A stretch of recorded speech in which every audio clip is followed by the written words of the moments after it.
Buenos días. Continuamos la semana reavivándonos con la palabra del Señor. Hoy nos corresponde estudiar el capítulo 13 del libro de Nehemías. También estaremos ya terminando este capítulo para mañana dar paso al libro de Esther.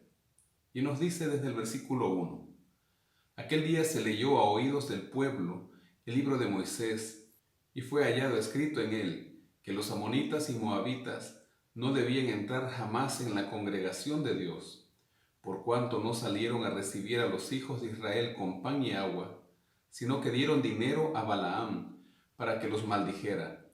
Pero nuestro Dios volvió la maldición en bendición. Cuando oyeron, pues, la ley, separaron de Israel a todos los mezclados con extranjeros.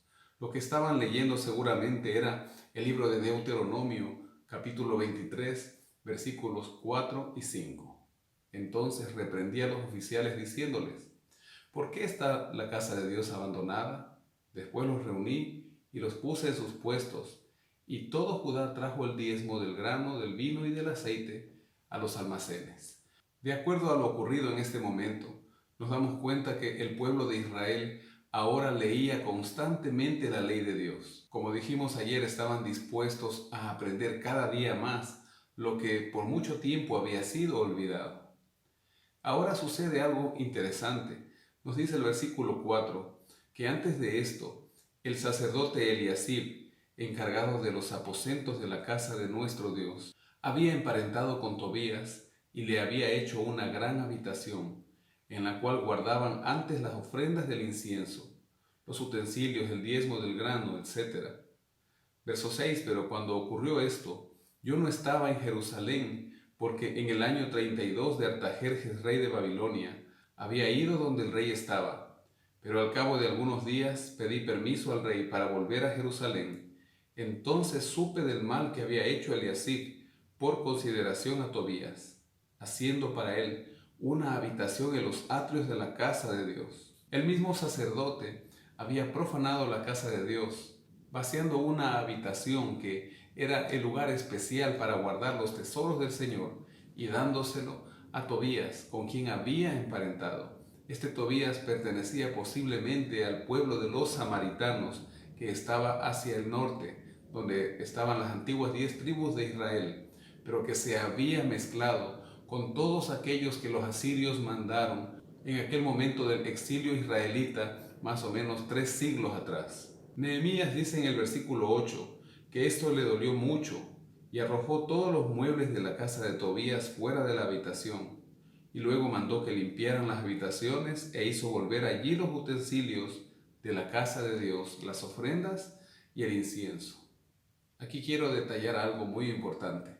Si Nehemías llegó en el año 20, de acuerdo al capítulo 2 de este libro, es decir, el año 444 a.C., ahora nos dice en el versículo 6 que en el año 32 él vuelve a ver al rey Artajerjes, más o menos en el año 336.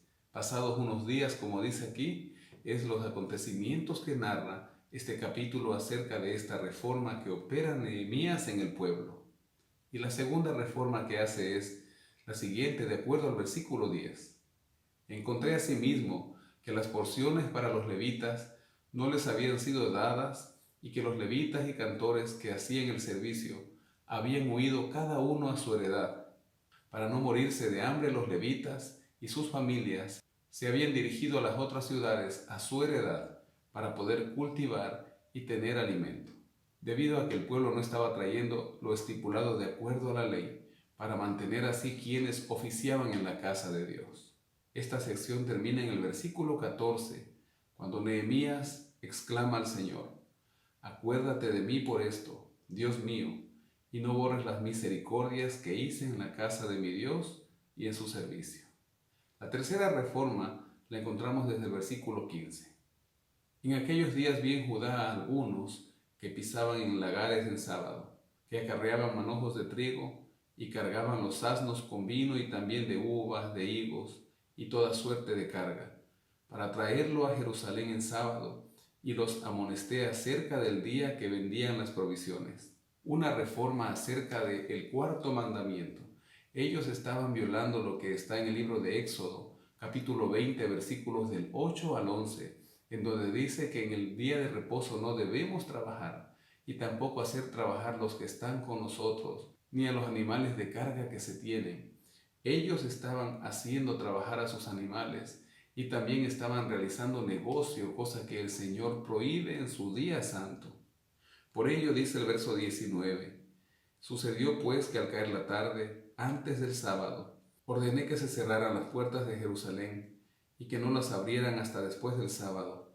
Y puse a las puertas algunos de mis criados para que no dejaran entrar carga alguna en sábado. Una o dos veces se quedaron fuera de Jerusalén los negociantes y los que vendían toda especie de mercancía. Pero yo les amonesté diciéndoles, ¿por qué os quedáis vosotros delante del muro? Si lo hacéis otra vez, os echaré mano. Desde entonces no volvieron el sábado. Y así nuevamente termina esta sección donde Nehemías le dice al Señor, también por esto acuérdate de mí. Nosotros hoy no necesitamos que alguien nos ponga un cerrojo en la puerta para hacer lo correcto en el sábado. Solamente necesitamos estar conscientes que somos hijos de Dios y lo que el Señor nos manda hacer es necesario que así obremos. La cuarta reforma la encontramos desde el versículo 23.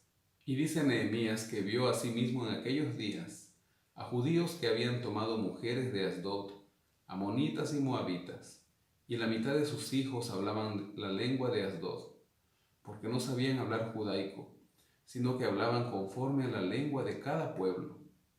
Verso 25, él nos dice que riñó con ellos y los maldijo, hizo azotar a algunos de ellos y arrancarles los cabellos, y les hizo jurar diciendo, no daréis vuestras hijas a sus hijos, ni tomaréis de sus hijas para vuestros hijos, ni para vosotros mismos.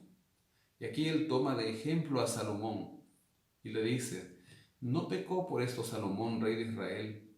Aunque en muchas naciones no hubo rey como él, que era amado de su Dios, y Dios lo había puesto por rey sobre todo Israel. Aún a él lo hicieron pecar las mujeres extranjeras. Y este es un gran problema aún hoy. Quizá no una mujer extranjera, pero sí una mujer extraña al pueblo de Dios. Una mujer que no ama a Dios puede hacer pecar y caer terriblemente a un hijo de Dios. Y de esto nos habla el pie de página de la Biblia de Andrews. El hecho de que estos niños no pudieran entender las leyes sagradas en el idioma de Israel sugería que su educación religiosa era inadecuada, lo que a su vez llevaría a la apostasía y atraería más la ira divina. Hoy te invito a hacer una oración especial para que nosotros podamos obrar esa reforma que el Señor desea en nuestras vidas, pero también en nuestros hogares, posiblemente también en nuestro trabajo y en todo nuestro entorno. Vamos a orar. Padre, estamos agradecidos porque tú nos has permitido estudiar un día más tu palabra. Señor, sabemos que necesitamos hacer reformas en nuestras vidas.